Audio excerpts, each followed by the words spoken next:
Essa é uma aula, assim, para você assistir mais de uma vez, né? A primeira vez que você assiste fica meio confuso. Conforme você vai assistindo, você vai tendo, assim, novos insights, você vai tendo outras percepções do que está acontecendo. Essa aula e a aula que você vê um perfil influenciando o outro, é para você assistir muitas vezes, né? Para você ver literalmente o seu comportamento em ação, tá bom? Então vamos lá. As leis do hábito, elas são como a lei da gravidade. Não é você que atua sobre elas, e sim elas que atuam sobre você.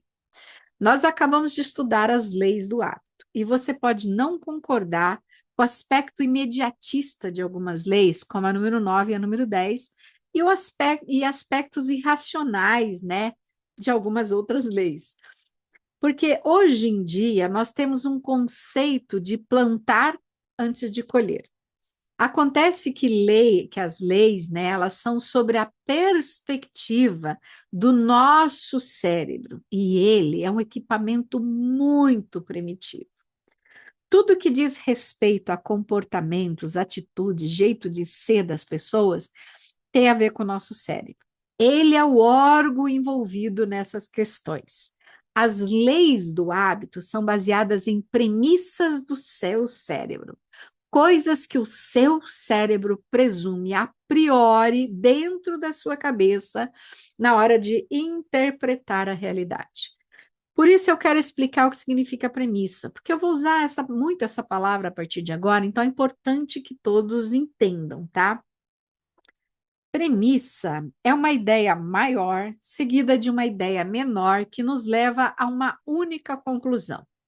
Portanto, premissa é a ideia que serve de base para a criação de um pensamento, uma conclusão, uma opinião, um ponto de vista, ou seja, uma interpretação da realidade que se apresenta. Eu vou dar um exemplo de premissa. Premissa maior: todos os seres humanos são mortais. Premissa menor: nós somos seres humanos.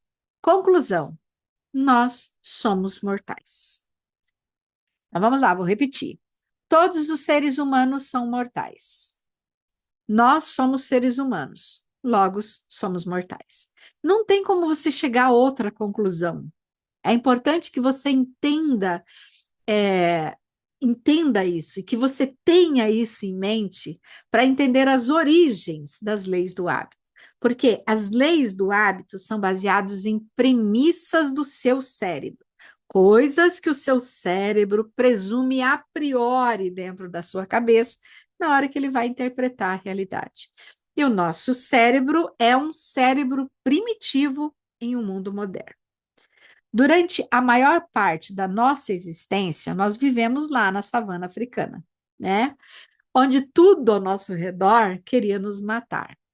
A vida era dura, curta e difícil. Para comer, nós precisávamos caçar ou coletar a comida que conseguíssemos encontrar.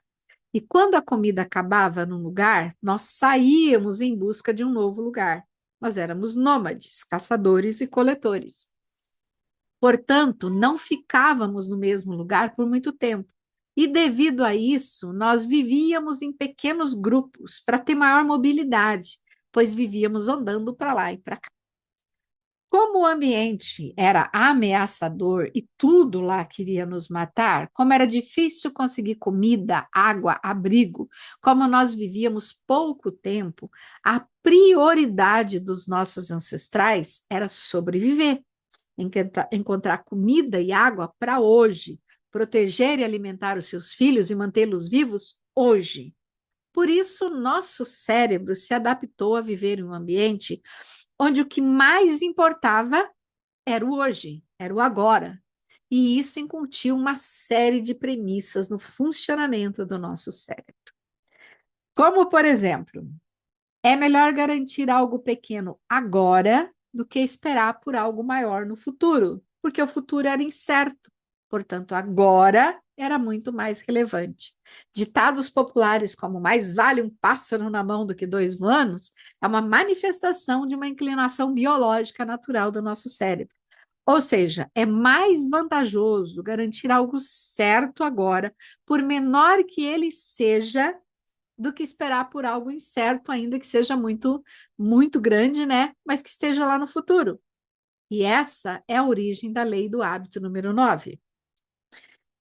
E se a guerra for entre tempo e intensidade, o tempo ganha.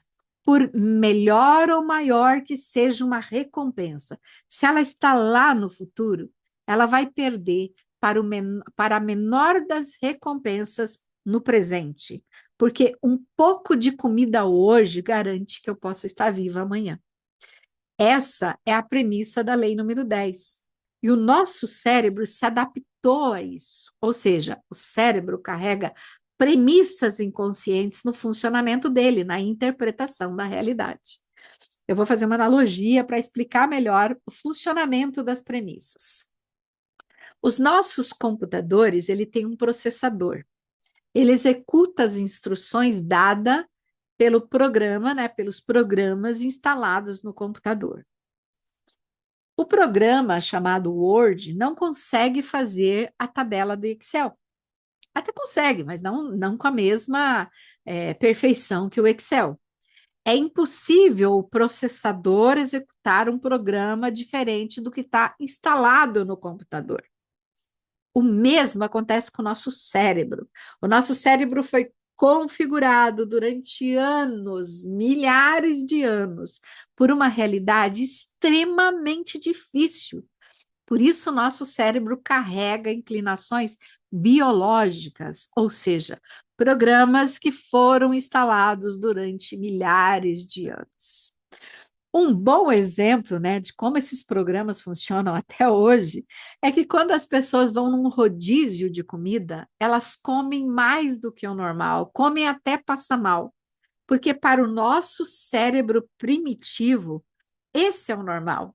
Os nossos ancestrais, quando encontravam comida, comiam tudo que podiam, o máximo possível, como garantia, porque eles não sabiam quando que eles iam encontrar comida novamente, entendeu?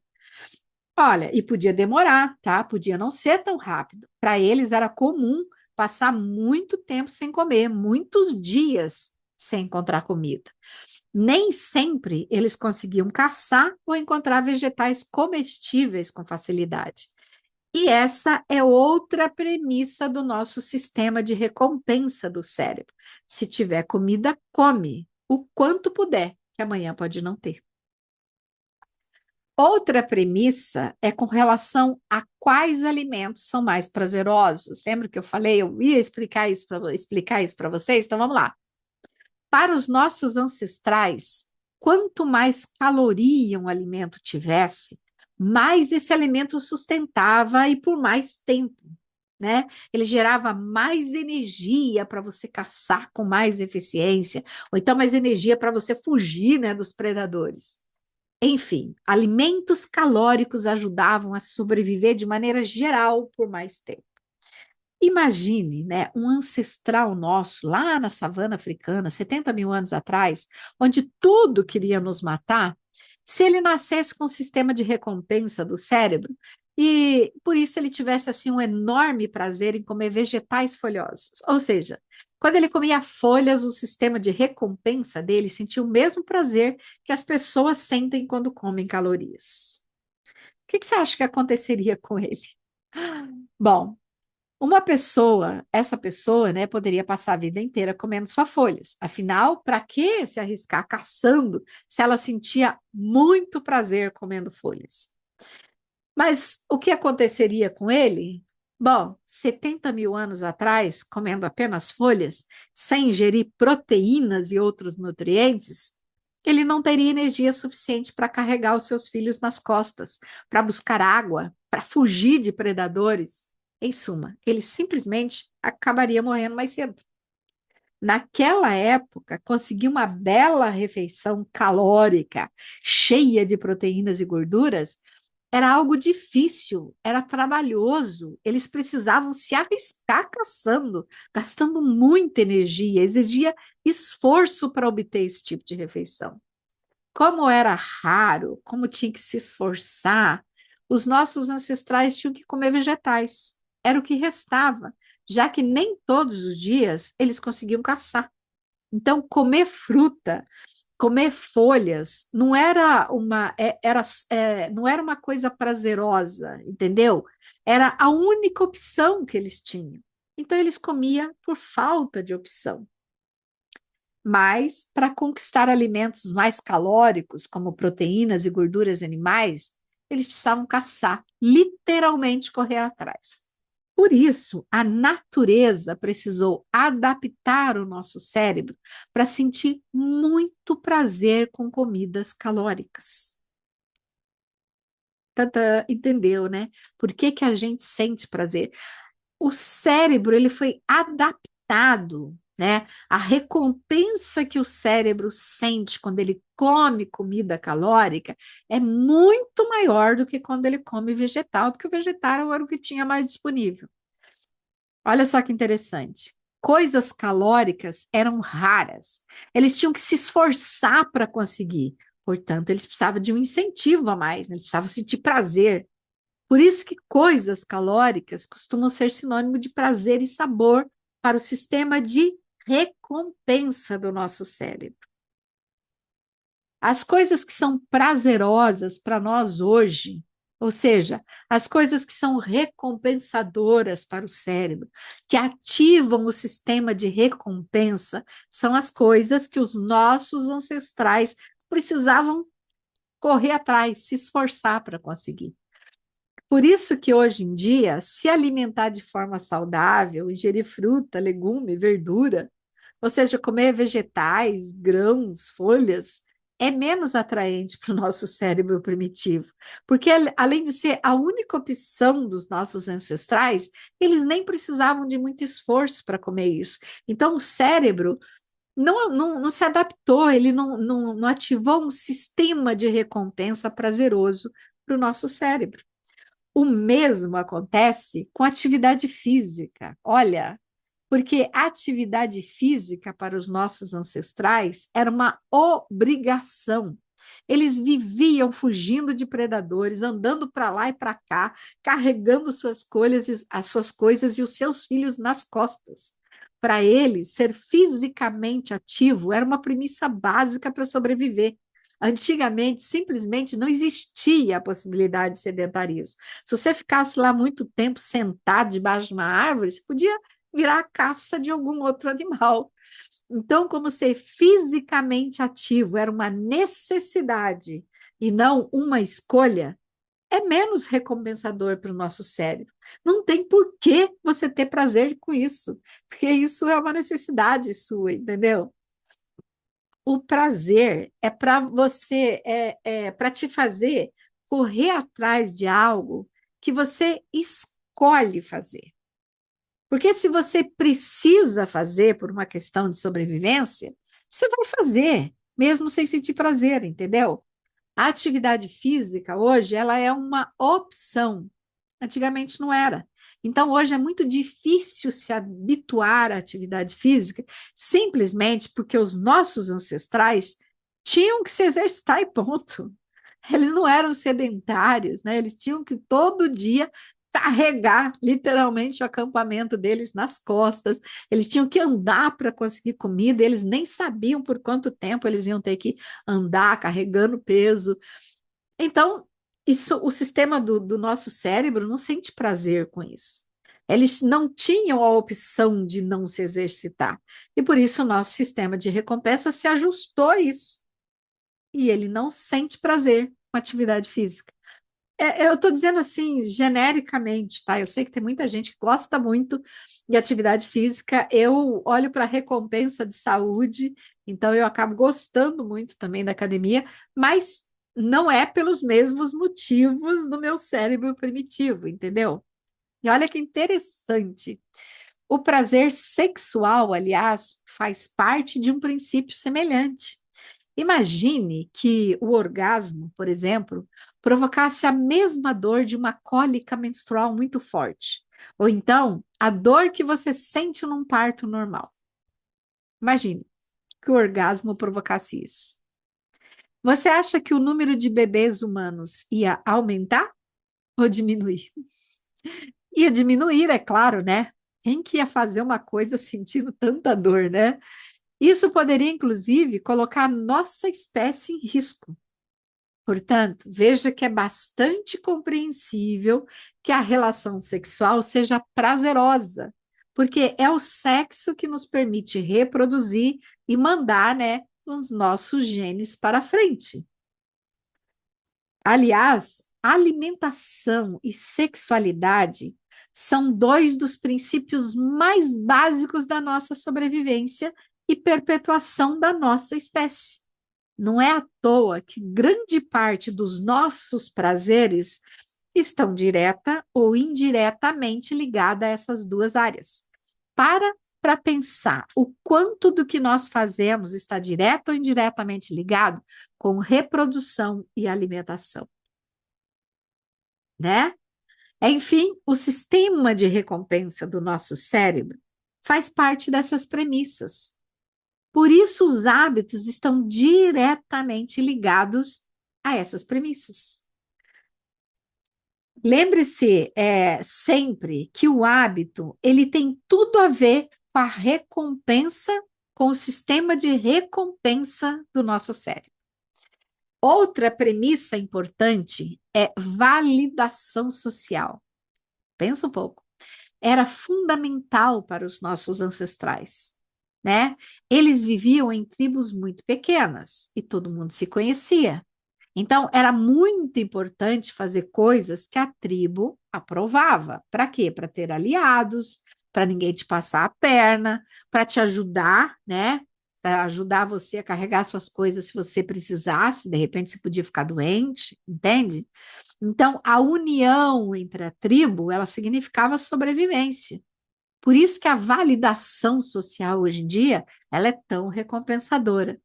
Percebe como tudo se encaixa? Gente, eu sou apaixonada por esse tema, né? Acho que eu sou meio louca, não sei. Quando uma pessoa descobre um problema de saúde grave, né, causado assim por maus hábitos alimentares, e ela recebe uma recomendação médica para melhorar a sua alimentação, chegamos à conclusão que para essa pessoa se alimentar de maneira saudável é uma novidade, né? Porque se ela está doente exatamente porque ela se alimenta mal, então se alimentar de maneira saudável é novidade. Deveria ser muito fácil adotar uma alimentação saudável, já que é uma novidade para ela, né?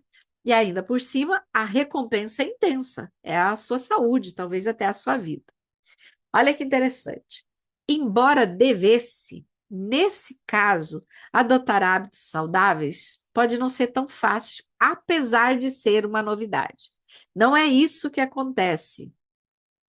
Baseado na lei número 8, quanto mais novo for o contexto e quanto mais nova for a recompensa, mais atraente ela tende a ser. Então, se alimentar de maneira saudável para essa pessoa era uma novidade. Portanto, deveria ser muito fácil adotar uma alimentação saudável, né? Já que é novidade para ela e ainda por cima a recompensa é intensa, porque é a saúde dela. Então, né, gente, deveria, mas não é isso que acontece. Mas se o novo é mais atraente, por que que isso não atrai? É porque essas leis, elas não funcionam isoladamente. Elas funcionam sempre paralelamente em conjunto. Não é que um hábito se ampara em uma lei e o outro hábito se ampara em outra lei. Todos os comportamentos habituados se amparam simultaneamente em todas as leis, ou pelo menos em várias leis ao mesmo tempo. Percebeu o grau da complexidade, né? Então, olha só. Se algo é novo, ele tende sim a ser mais atraente. Mas se a recompensa não for muito prazerosa, a novidade fica menos atraente. E lembra que que o cérebro dos nossos ancestrais foi configurado para sentir mais prazer comendo calorias do que vegetais? Se algo é novo, ele tende sim a ser mais atraente. Mas se a recompensa para esse algo não for agora, se ela for tardia, lá no futuro, isso torna a recompensa menos atraente. O cérebro dos nossos ancestrais foi configurado para correr atrás do agora, porque a menor recompensa agora garantia estar vivo amanhã. Se algo é novo, ela tende sim a ser mais atraente. Mas se o custo for alto, se você for gastar muita energia, mais dinheiro ou outros recursos, a recompensa fica menos atraente ainda. O cérebro dos nossos ancestrais foi configurado para economizar energia, economizar recursos, porque eles não sabiam quando iam precisar de muita energia, ou para fugir, para correr atrás de uma caça, ou então para fugir de um predador. Se algo é novo, ele tende sim a ser mais atraente. Mas se o hábito for distante dos seus hábitos atuais, a recompensa ficará menos atraente, porque ele vai gastar mais energia, vai levar mais tempo e vai ter mais dificuldade em se habituar. Novamente, aqui, o cérebro dos nossos ancestrais foi configurado para economizar energia. Além disso, tem a aprovação social do grupo, o custo social. Os seus hábitos atuais provavelmente são muito parecidos com o do seu grupo atual. Enfim, né? Quando a recompensa é lá no futuro, quando é menos intensa e prazerosa, quando aumenta o gasto de recursos, como energia, dinheiro, tempo, e quando esse novo comportamento é diferente dos comportamentos atuais, dos ciclos de hábitos atuais, por mais que seja novidade, ou por mais benéficos que essa coisa, né, de vida saudável traga para a sua vida, os contras são maiores que os prós para a formação desse hábito na sua vida. E se você parar para observar, as 9 leis, você vê claramente que elas se amparam em dois mecanismos básicos, digamos assim. Primeiro, o custo para obter a recompensa. Tá? Isso inclui tudo: tempo, energia, custo de aprovação social, né? A complexidade ou a facilidade de acesso e todos os outros recursos envolvidos. Então, o primeiro é o custo que você tem para obter a recompensa. E o segundo é o tamanho e o imediatismo da recompensa. Tudo está amparado nesses dois mecanismos, ou seja, tudo está baseado em como o sistema de recompensa do nosso cérebro se ativa, né? O sistema de recompensa do seu cérebro se ativa com base em certas premissas biológicas básicas: minimizar os custos para obter a recompensa e maximizar o tamanho e a intensidade da recompensa. Essas duas são premissas básicas da sua programação cerebral. Eu te falei que era revelador, né? Se você assistir mais de uma vez essas últimas aulas, se estudar e dominar o beabá do comportamento, as leis que regem os hábitos, você vai girar assim uma chave na sua cabeça e abrir assim um portal de possibilidades. A lição que fica aqui é: sempre que você pensar em um hábito, pense em todas as leis simultaneamente, em paralelo, nunca em uma ou outra lei isolada. E isso vai te dar uma boa dimensão do quão fácil ou difícil vai ser eliminar ou formar um novo hábito na sua vida.